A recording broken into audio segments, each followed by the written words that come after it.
Hi guys, this is Justin with Joy Sunju, and on today's video I want to share with you some awesome clips from the Festival of Black Dolls show and sale that was on Saturday, November 9th, 2019. It was an excellent show. So it was a lot of local doll artists who were able to showcase their beautiful doll work. Some traveled in, such as myself and my doll friend Kanisha, aka Daisy the Clown. Here she is with her little mini-me, and we were there to see the amazing Stacey McBride-Irby give her speech. Along with that, we were able to do some personal shopping. I adopted this cool little Michelle doll. Also got to pose in the little Barbie booth. Of course, that was for kids, but I went ahead and did it as well. And also got to stop by the booth of one of my other doll friends, Stacey Monique, and here are some of her beautiful dolls. Both Kanisha and I did purchase from her. She had some awesome dolls, and here's a group picture of everyone, including Stacey at the very end. And just here are some more shots of some of the awesome booths, some more shopping that we did. And without further ado, let's go ahead into the introduction of Stacey McBride-Irby. Round of applause, Miss Stacey McBride. Come in. What is it about being a young girl that inspired you to say, dolls, I want to create designs for dolls? What inspired you? And how old were you when this came to you? Thank you, Vita, for that introduction. And hello, everyone. Thanks for So, some of you already know, but Barbie actually inspired me to want to be a fashion designer. She didn't necessarily look like me, of course, but it was something about Barbie. She had everything, right? She had the Corvettes, plural, the dream house, the clothes, so all of her fashions made me want to be a fashion designer, and she allowed me to dream. Baby dolls were my favorites as well, but they taught me to nurture. They were my babies. So Barbie, after I was about maybe 13, 14 years old, I was getting too old to play with Barbie dolls. So that's when I really started sketching and went to the library to learn about what it takes to be a fashion designer.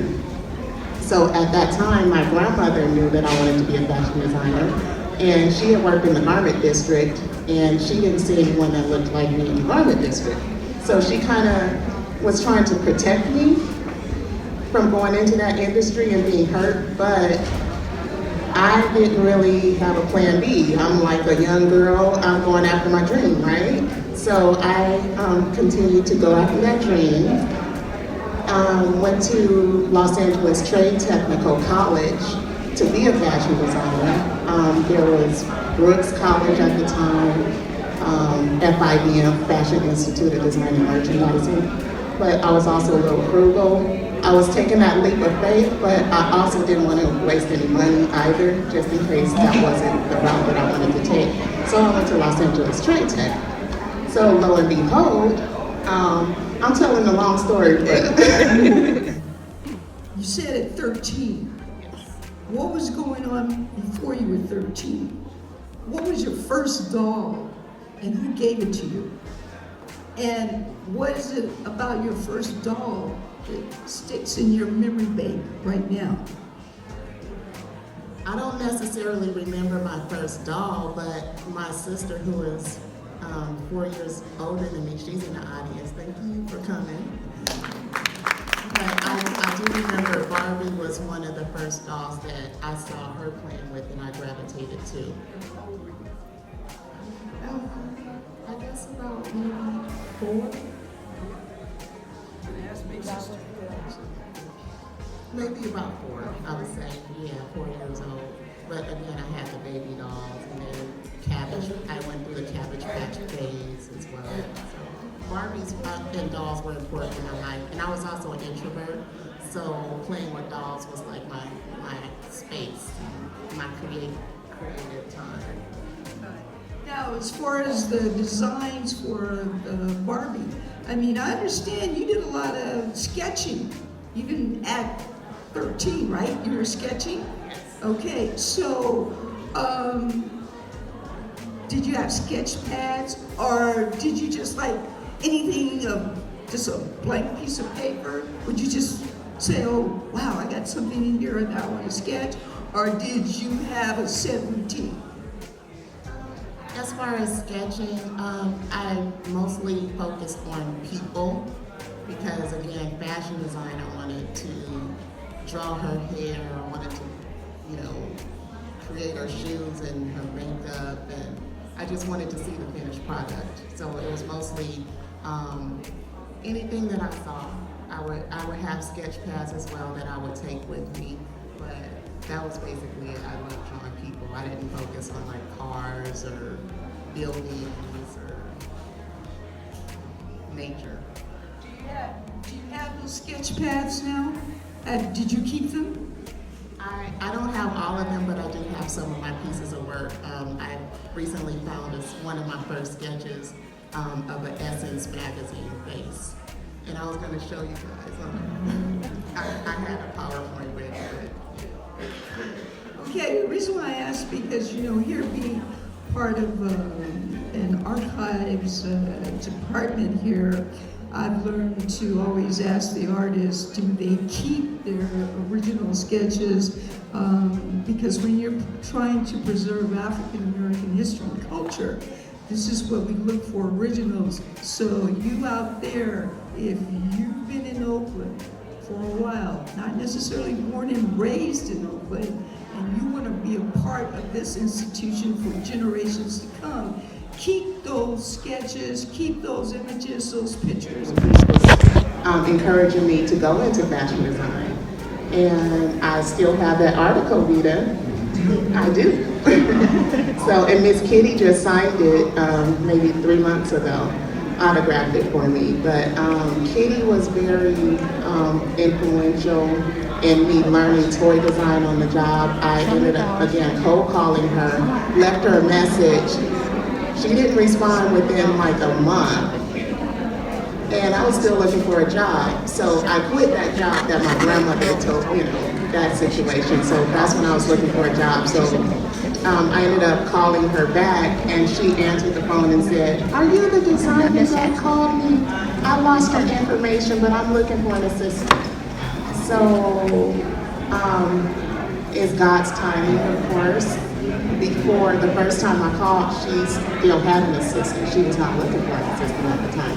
Called her back, interviewed. She had me purchase a Barbie doll. I created a fashion for this doll. When I look at it now, it's not the best. I'm like, oh, I got hired for this? Okay.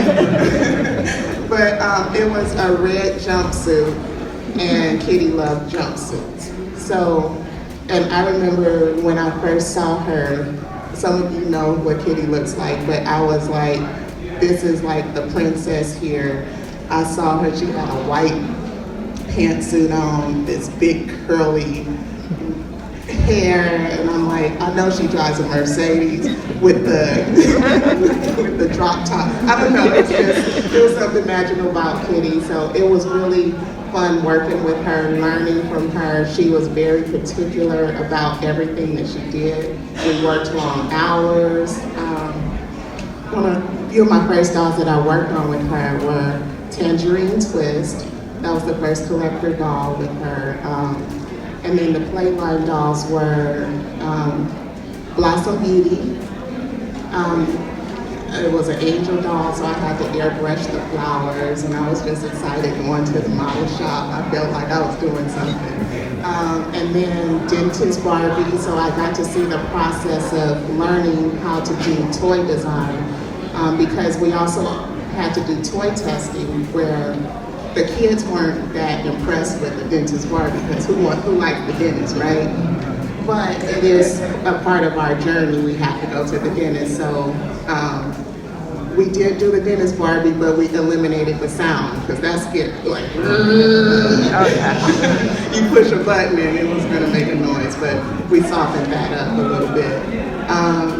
And what else? So while I was there, I knew I needed to grow. I love being under Kitty, but I needed to grow on my own. So that was a hard process as well, taking that leap into the next phase instead of being a design assistant at Mattel, going into being a designer on my own, because at that time there was a lot of competition. So they would have us create, for example, on the line list, we needed to create a teacher Barbie. So they would have 5 of us designers creating one teacher Barbie, and only one teacher Barbie would get chosen. So a lot of times, I was introvert, shy, so I didn't, I wasn't the best presenter. So a lot of my product would get overlooked. So I was excited to, one of my first dolls that I created on my own was Star Splash Barbie. And that was a big success. Sold a lot of units, a lot of orders for Walmart, and a lot of reorders. And then we were always switching departments, so I went to the customized team and created dolls for Target. I designed, what was it? Like the little Kellys, the Easter Kellys, and the holiday, the cheaper holiday dolls for like Target. And then switched wheels again, and I switched to a different management team, and I started creating the play sets. So it was always a struggle. I mean, it was fun, but it was a struggle as well being at Mattel, because it felt like I was being forced to create something that I just wasn't passionate about designing pets, for example. But I couldn't, I had to do it, right? So at that time, Bill Green, some of you know Bill Green, he's still at Mattel. He was like, he knew I was unhappy, and he said, "Stacey, we have this AKA doll. I don't know what to do with it. Would you want to do it?" I was like, "Yeah, of course." I would love to design the AKA sorority Barbie. So I started doing research, because I'm not an AKA. And it was just like the best feeling, researching and creating a doll of meaning and purpose. But my management team found out about it, and of course I had to let them know. But they were like, no, your play sets and pets are first. So we got to figure out a way you just have to do that AKA doll on your own time. So I was already working a lot of hours.